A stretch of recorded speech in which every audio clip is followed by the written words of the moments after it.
ce geste de toi viendra mon secours. Viens semer dans mon âme le grain de l'amour. Je traverse un désert et je meurs de soif. Montre-moi le mystère qui garde la foi. Bonjour, bienvenue à votre émission La Victoire de l'amour en ce vendredi 6 décembre 2024. J'espère que vous vous portez bien chez vous. On rejoint tout de suite, comme à tous les vendredis, pour sa chronique Claire Jacques. Et à l'homélie, ce sera Luc Faneuf.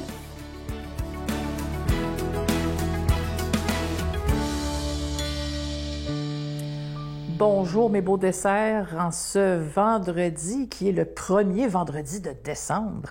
On est officiellement parti dans le temps des fêtes. Ça sent-tu de la tourtière chez vous?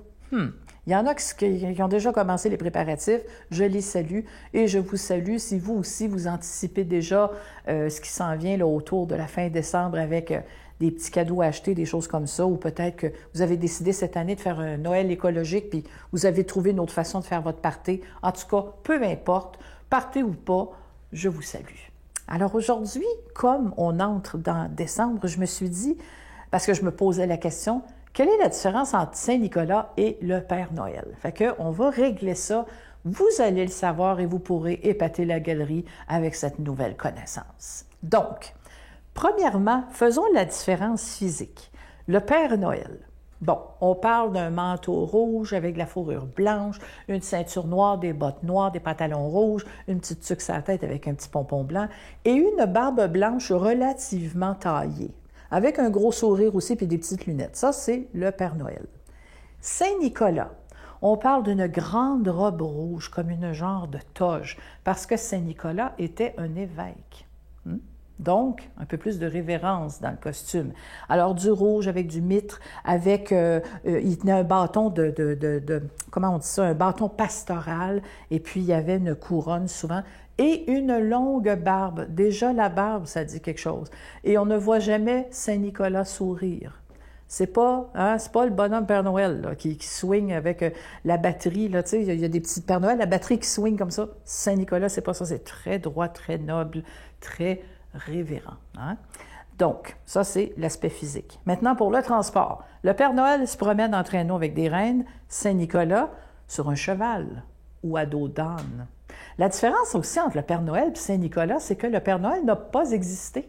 Saint-Nicolas a existé. En fait, Saint-Nicolas a été un évêque, comme je vous le disais, puis lui, sa bienveillance et sa gentillesse tournaient autour des enfants qui manquaient de nourriture, qui manquaient d'un peu de tout. Il s'occupait beaucoup des enfants, des veuves, des orphelins, de tous les gens qui, disons, qui n'avaient pas eu la vie facile. Et à l'instar du Père Noël qui met ses cadeaux en dessous du sapin puis qui passe à travers une cheminée, Saint-Nicolas, lui, il distribuait les cadeaux lui-même et parfois les cachait dans les chaussures des enfants. Le Père Noël était accompagné de lutins. Saint-Nicolas, dans la vraie vie, lui, il y avait le Père Fouillard, c'est comment il s'appelait? Le Père Fouettard. Alors, le Père Fouettard, c'était un monsieur qui punissait les enfants qui n'avaient pas été sages en mettant, au lieu de mettre des cadeaux dans les chaussures, il mettait des oignons, puis du charbon, des choses comme ça. Alors, c'était pas des coups de fouet, là. C'était juste, t'as un oignon au lieu d'avoir un petit cadeau. Qu'est-ce qu'il y avait d'autre aussi? Bien, évidemment, les deux ont leur défilé, le défilé du Père Noël, mais Saint-Nicolas aussi. Surtout dans les pays européens, on a beaucoup encore la Saint-Nicolas, dont la fête est le 6 décembre. C'est pour ça que j'en parle aujourd'hui. Au niveau de la nourriture, bien, le Père Noël a ses biscuits, son verre de lait, c'est ça la tradition, les cannes de Noël aussi, mais Saint-Nicolas, c'est le spéculoos, un beau petit biscuit, là. C'est bon, je pense que je vais aller m'en chercher tantôt. En tout cas, tout ça pour dire que la bienveillance et la générosité de Saint-Nicolas, c'est quelque chose, à ce temps-ci de l'année, qu'on se doit de réviser. Je pense que si on a la chance, nous, d'avoir assez de pain sur la table et de quoi se nourrir et avoir un endroit où on est protégé du froid, on peut-tu partager ça avec d'autres un peu aussi? Notre Père qui es aux cieux, que ton nom soit sanctifié, que ton règne vienne, que ta volonté soit faite sur la terre comme au ciel. Donne-nous aujourd'hui notre pain de ce jour. Pardonne-nous nos offenses, comme nous pardonnons aussi à ceux qui nous ont offensés. Et ne nous laisse pas entrer en tentation, mais délivre-nous du mal, car c'est à toi qu'appartiennent le règne, la puissance et la gloire pour les siècles des siècles. Amen. La Victoire de l'amour vous invite à célébrer 30 ans d'amour au Centre Vidéotron de Québec, le 24 mai 2025, de 13h à 17h. Avec Mélissa Bédard, Patrick Normand, Nathalie Laure, Guylaine Tanguay et la présence exceptionnelle de Michel Thor. Témoignages et conférences avec Sœur Angèle, Dominique Bertrand, David Bernard, Christine Michaud, Martin Larocque, Claire Jacques, Victor et l'équipe de la Victoire de l'amour. Billets en vente maintenant sur lavictoiredelamour.org. Je vous rappelle, c'est un magnifique cadeau du mois de décembre. Je vous le présente aujourd'hui, mais je vous l'avais déjà présenté pendant les 2 dernières semaines depuis le Téléthon. Il s'agit du pendentif de l'Espérance, de la Croix de l'Espérance. C'est en acier inoxydable, orné de beaux petits zircons. Ça inclut la chaîne, ça se donne tellement bien en cadeau. La chaîne est en acier inoxydable, donc ça ne ternira pas. Ce bijou, il est déjà béni. Il y a évidemment le bracelet en pierre volcanique qui est... je ne sais pas si vous vous souvenez, l'année dernière, on avait eu le noir que vous aviez aimé d'une façon extraordinaire. Maintenant, c'est en pierre volcanique blanche. C'est orné d'une petite croix en acier inoxydable. Il y a cette carte de Jésus, évidemment, que vous connaissez bien. Et regardez bien la carte de Marie. C'est de toute beauté. Regardez la qualité. C'est en acier inoxydable. Et tous ces objets sont déjà bénis. Mais je sais que vous avez tellement aimé la carte avec Jésus que vous allez vraiment aimer cette belle carte avec Marie. Merci de tout cœur de devenir des protecteurs et des défenseurs de la foi. Merci de votre prière. Et voici comment vous procurer ces objets. Par la poste à la Victoire de l'amour, casier postal 120, succursale Boucherville à Boucherville, le J4B 5E6, ou par téléphone, par carte de crédit, du lundi au jeudi, de 8h à 17h, au 514-523-4433, ou à notre numéro sans frais, le 1-888-811-9291. Également sur notre site Internet, le www.lavictoiredelamour.org. Avec votre don, vous recevrez aussi un reçu pour fin d'impôt. Merci de donner des mains à la Providence. Merci d'investir dans votre foi.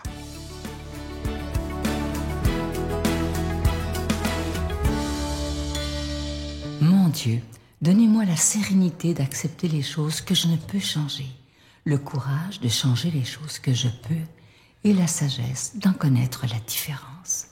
Amen.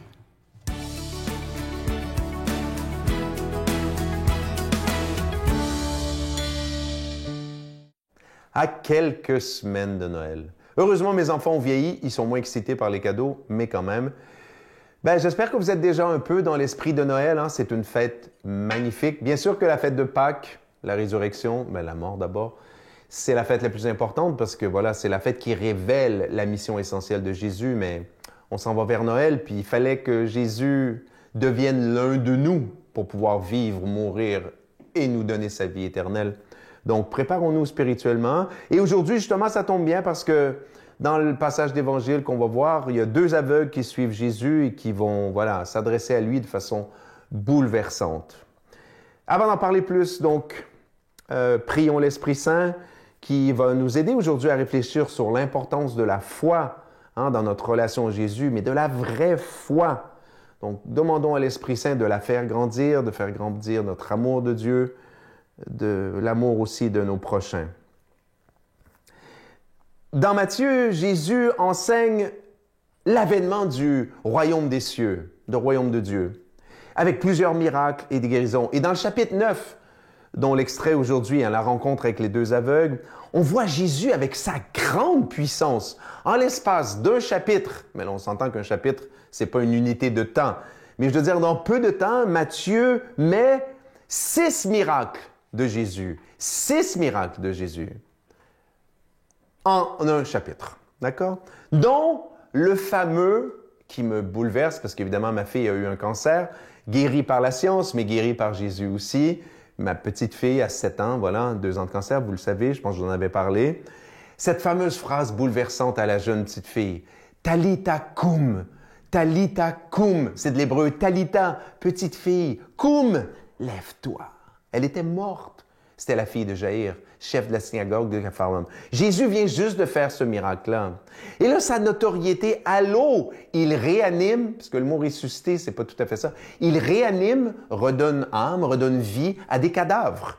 Il y en a eu plusieurs comme ça, notamment, on se souvient, son grand ami, parce que je parle de lui, son grand ami, ça va me revenir. Jésus, donc, réanime les cadavres. Et là, Jésus, donc, ça grossit. Les gens, c'est comme, waouh, il parle de Dieu, réanime les cadavres. Quelle puissance de vie. Mais l'opposition monte, parce qu'évidemment, les chefs des pharisiens le voient. Lazare, il a réanimé Lazare, excusez-moi.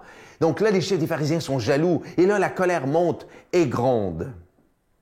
Jésus était en route. 2 aveugles le suivirent après le « Talitha koum », lève-toi, en criant « Aie pitié de nous ».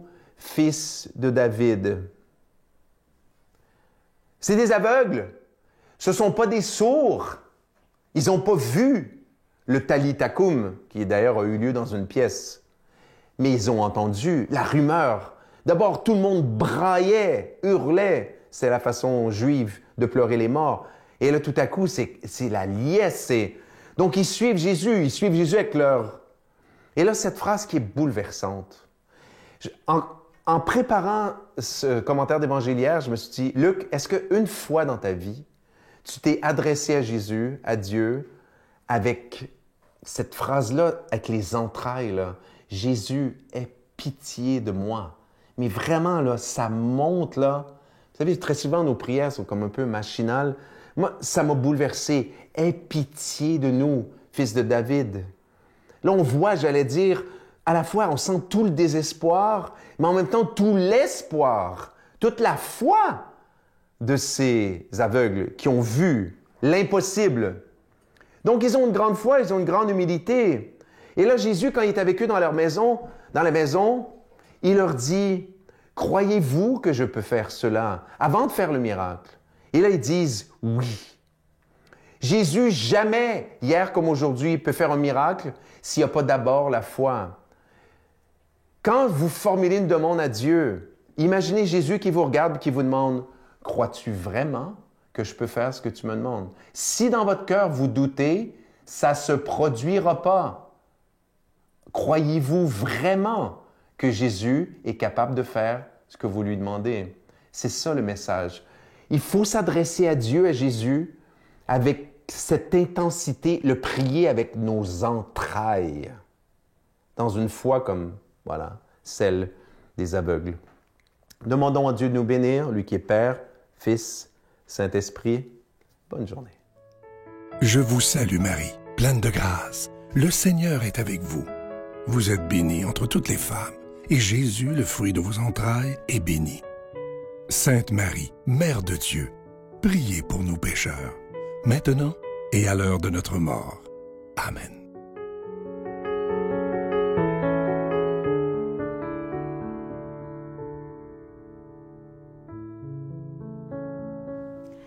Aujourd'hui, c'est la fête de Saint-Nicolas, le 6 décembre. Et Saint-Nicolas est un évêque qui a inspiré un peu le personnage du Père Noël parce qu'il aimait offrir des cadeaux, soutenir les familles dans le besoin, etc. Donc aujourd'hui, on peut l'invoquer, on peut le prier pour que dans nos familles, on s'offre des cadeaux qui ont du sens.